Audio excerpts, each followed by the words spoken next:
অতিরিক্ত নরম পাকা কলা দিয়ে ডিম ছাড়া মজাদার কলার কেক বানিয়ে নিলাম, তাও আবার চুলায়। আপনার বাসায় যদি পাকা কলা থাকে তাহলে আপনি এই কেকটা বানাতে একদমই ভুল করবেন না কিন্তু।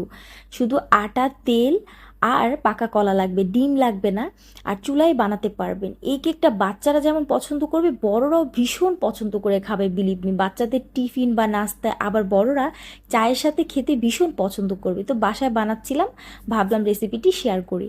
এখানে আমি দুইটা নরম পাকা কলা নিয়েছি। দেখুন এই যে কালো কালো হয়ে যায় যে কলাগুলো, সেই রকম নরম কলা দিয়ে এই কেকটা আপনারা বানাতে পারবেন। তো আমি আজকে দুইটা কলা নিয়েছি এরকম, এই দুইটা কলা দিয়ে বানাবো। লাগবে না কোনো ইলেকট্রিক বিটার বা হুইক্স ছাড়াও আপনি বানাতে পারবেন চাইলে। এরকম কাঁটা চামচ দিয়ে কলাটা প্রথমে ম্যাশ করে নিতে হবে, একদম মিহি করতে হবে না, ব্লেন্ড করারও কোনো দরকার নেই। জাস্ট আপনারা এরকম কাঁটা চামচ দিয়ে ম্যাশ করে নেবেন। একটু একটু কলা আস্ত থাকবে, সেটা কোনো প্রবলেম নেই, খেতে আরও ভালো লাগবে। তো এখানে আমি হাফ কাপ পরিমাণ চিনি দিয়েছি, যেটা একদমই কম মিষ্টি ছিল, কারণ আমার বাসায় তেমন মিষ্টি কেউ খেতে চায় না। এটা একদম কম মিষ্টি ছিল। আপনারা এখানে চাইলে 1.25 কাপ বা 1 কাপ পর্যন্ত চিনি দিতে পারবেন। দিলাম আমি এখানে 1/3 কাপ, অর্থাৎ 6 টেবিল চামচ পরিমাণ চিনি। আপনারা চাইলে এখানে বাটারও দিতে পারবেন।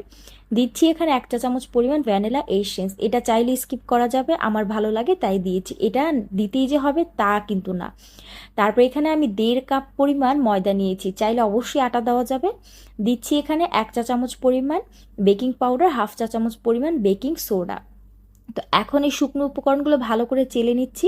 শুকনো উপকরণগুলো অবশ্যই চেলে নেবেন। এবার আমি হ্যান্ড উইক্সের সাহায্যে একটু মিক্স করে নিচ্ছি। আপনারা চাইলে চামচ বা স্প্যাচুলা দিয়েও এটা মিক্স করতে পারবেন।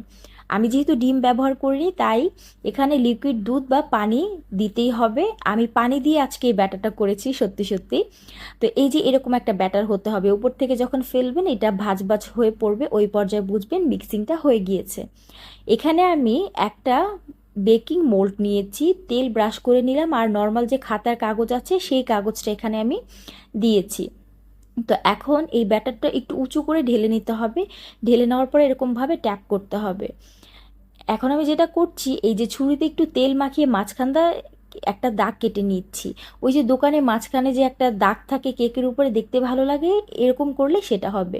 এখানে আগে থেকে আমি একটা পাতিল গরম করে নিয়েছি। এখন একটা স্টিলের একটা স্ট্যান্ড দিয়ে দেন আমি কেকের মোলটা বসিয়ে দিলাম। এবার ঢাকনা দিয়ে ঢেকে আমি 50 থেকে 55 মিনিটের মতো বেক করেছি লো আঁচে রেখে। দেখুন কেকটা কিন্তু একদম পারফেক্টলি হয়ে গিয়েছে। আপনারা চাইলে এটা ওভেনেও বেক করতে পারবেন। 40 থেকে 45 মিনিটের মতো লাগবে। 150 ডিগ্রি সেলসিয়াসে আপনারা এটা বেক করতে পারবেন। তো এই যে আমার কেকটা কিন্তু রেডি হয়ে গিয়েছে। এবার আমি মোল্ড আউট করে নিচ্ছি। আমার আজকের এই রেসিপিটা কে কে কোথা থেকে দেখছেন সেটা কমেন্ট করে জানাতে একদমই কিন্তু ভুলবেন না। দেখুন কেকটা মাশাআল্লাহ কতটা সফট আর পারফেক্ট হয়েছে। এটা যে ডিম ছাড়া কেক না বললে কেউ কিন্তু বুঝবেই না। তো এই যে দেখুন কতটা সফট হয়েছে। আজকের রেসিপি যদি ভালো লাগে, ফ্যামিলি ফ্রেন্ডসের সাথে আমার ভিডিওটা অবশ্যই শেয়ার করবেন। দেখুন এখনও কেকটা গরম, বাট কত পরিমাণে সফট। তো এই কেকটা আপনারা বাচ্চাদের টিফিন বা নিজেরা চায়ের সাথে কিন্তু খেতে পারবেন, খুবই ভালো লাগে খেতে।